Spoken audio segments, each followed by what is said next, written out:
Ողջույն։ ՔՊ-ն նոր հարցումների տվյալներ ունի իր ռեյտինգի նվազման, Քոչարյանի, Կարապետյանի ուժերի ավելացման մասին։ Ուստի այդ ուժերի վրա սկսել են հիստերիկ հարձակումներ, ֆեյք լուրեր, դրան գումարվում է արտասահմանյան հրետանին։ Հասկանում ենք, որ Արևմուտքից Հայաստանում ընդդիմության և ժողովրդի դեմ հիբրիդային պատերազմ մղելու փողը սկսել է լայն թափով շրջանառվել։ Միանգամայն հասկանալի է, որ 8 տարվա իշխանություն Նիկոլի ռեյտինգը պիտի ընկնի, մյուսներինը բարձրանա, որովհետև նախ արդեն հին է, ժամկետանց է, ասածն էլ ինչ է, ինձ ընտրեք, որ բիզնես խլեմ, Տիգրան հանձնեմ, Ալիևի պահանջով սահմանադրություն փոխեմ, քաղաքացիներին վիրավորում է, մեղադրում է, որ չեն զոհվել, սպառնում է եւ այլն։ Նաև տեսանելի է, թե Նիկոլի մնալու պարագայում հաջորդ 5 տարում էլ ինչեր է մեզ սպասում։ Ռոբերտ Քոչարյանի, Սամվել Կարապետյանի քարոզարշավներում էլ իրենց պատկերացումն է։ Հաջորդ 5 տարվա մարդկանց տներով ապահովում, բիզնեսի մի մասի ազատում հարկերից, անվճար կրթություն, բանակի վերականգնում, արժանապատիվ ու երաշխավորված խաղաղություն եւ այլն։ Մարդիկ, որ արդեն վաղուց հոգնել են Նիկոլի փնթի ու անպատասխանատու կառավարումից ու հիստերիայից, տապալումներից ու հանձնումներից, հասկանում են, որ լուրջ առաջնորդի ժամանակն է։ Անգամ անտարբերները մտքափոխվել են, ասում են պետք է գնալ ու մերժել այս ժամկետանցին։ Ու փրփուրներից կախվելով սրանք փորձում են ֆեյք լուրեր նետել դաշտ, այդպիսով փորձանելով ոչ թե իրենց ռեյտինգը բարձրացնել, ոչ, իրենց ռեյտինգը բարձրացնելը անհնար է։ Այլ փորձում են մյուս ընդդիմադիրներին վարկաբեկել, թուլացնել։ Հստակ երևում է, որ փորձում են Սամվել Կարապետյանի ուժին դուրս թողնել ընտրապայքարից, իսկ Քոչարյանի դեպքում վնասել այդ աճող ռեյտինգը։ Անտաղանդ են անում, չի ստացվում։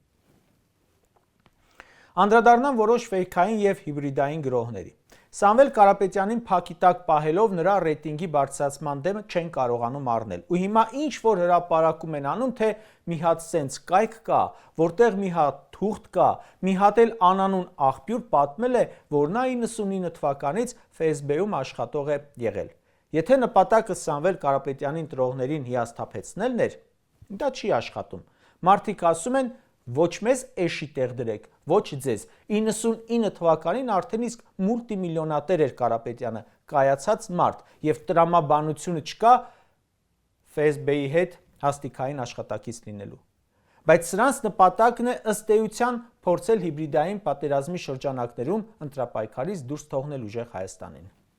Պատահական չէ, որ զուգահեռ ֆեյք լուր է հրապարակում Ազգային ժողովի նախագահ աշխատողը էլի անանուն աղբյուրից։ Իբր Նարեկ Կարապետյանը Ռուսաստանի Դաշնության քաղաքացի է, ու քննչական կոմիտեն գործ է հարուցում։ Սրանց ԿԸՀ-ն ստուգել է, որ խնդիր չկա, բայց դե հիբրիդային պատերազմը պետքա շարունակեն։ Ըստ էության, այդ ստերը նույն տեղում հորինվում են, նույն տեղից տարածվում, կողքի դռնից վերցնում են ու քրգործարություն։ ՔՊ-ն, կառավարությունը, Ազգային ժողովը, իրավապահները քույր կառույցներ կարծեք լինեն։ Ֆեյքերի ֆաբրիկա իր օժանդակ շինություններով։ Մի տեղում ստեղծվում է կեղծ լուրը, մյուսը հրապարակում, մյուս տեղում էլ ընթացք է ստանում։ Դրսի, ներսի ֆոտոշոփերի մասնագետներով հորինում են նյութեր, հետո մամայի արև երդվում, որ իրական է ու քրգործ։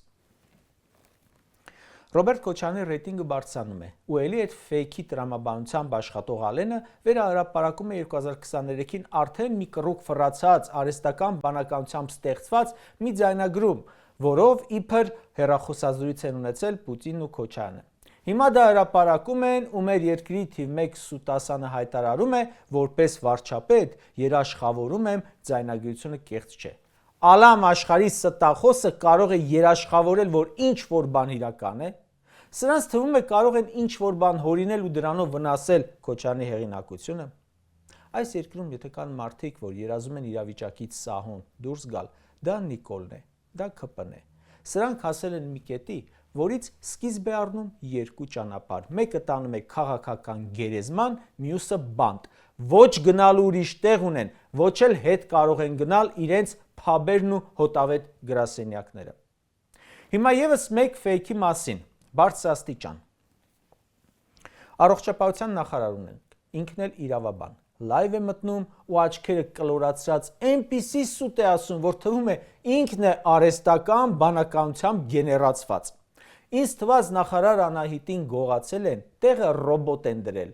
Այս տեքստը կարդում է, կամ զենքը դրել են ճակատին, ասել են տեքստը պիտի կարդաս։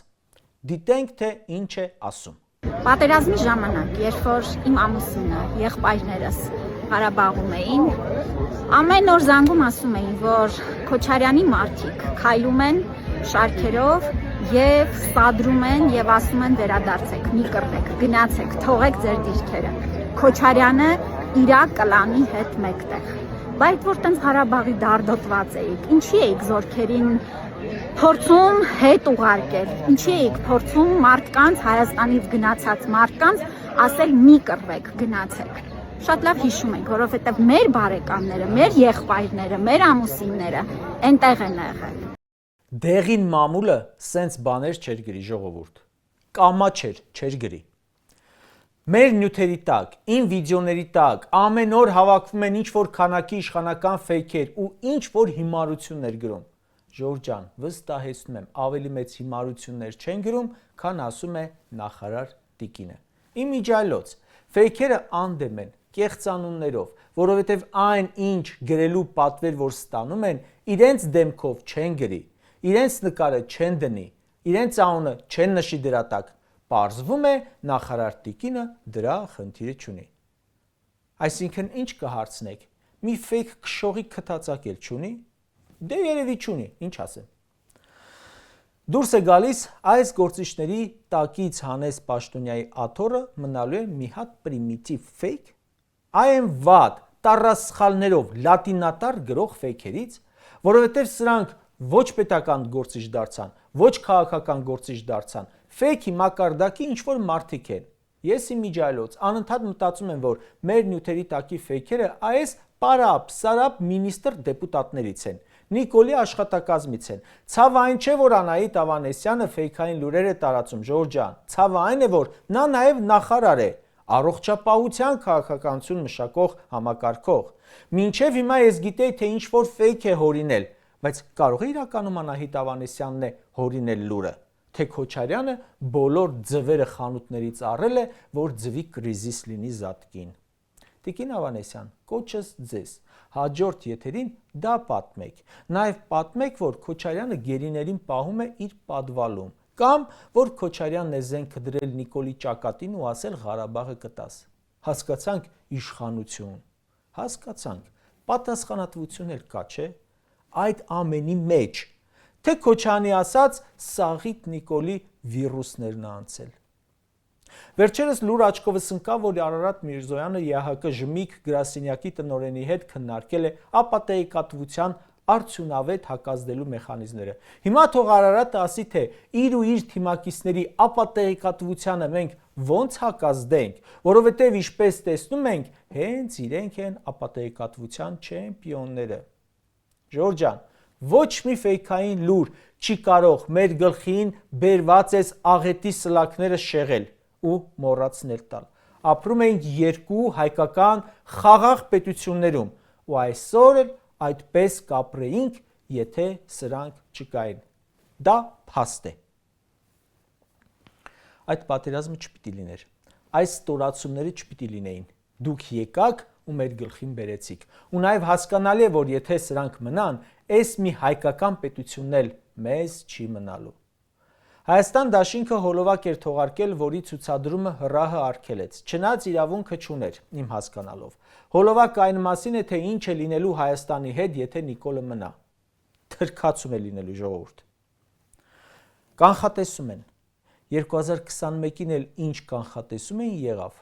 ավելի վատ ձևով եղավ, քան որևէ մեկը կանխատեսում էր։ Ռոբերտ Քոչարյանի 2018-ի կանխատեսումներից այդ որ մեկը չի իրականացել։ Բանտում նստած ասում էր վտանգ եմ տեսնում Ղարաբաղի գլխին կանգնած։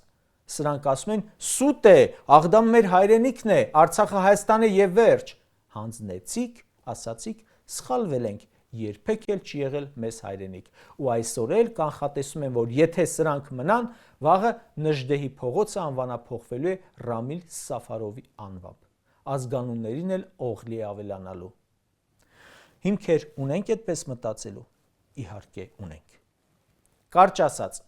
ՔՊ-ն ցայտնոտի մեջ է, տեսնում է ոտքերի տակից հողի փախչելը, աթոռները կորցնում են ու այլ ճար չունեն, քան Հայաստանին տրված եվրամիլիոնների օգնությամբ մեր ժողովրդի ու քաղաքական ընդդիմության դեմ հիբրիդային պատերազմ մղելը։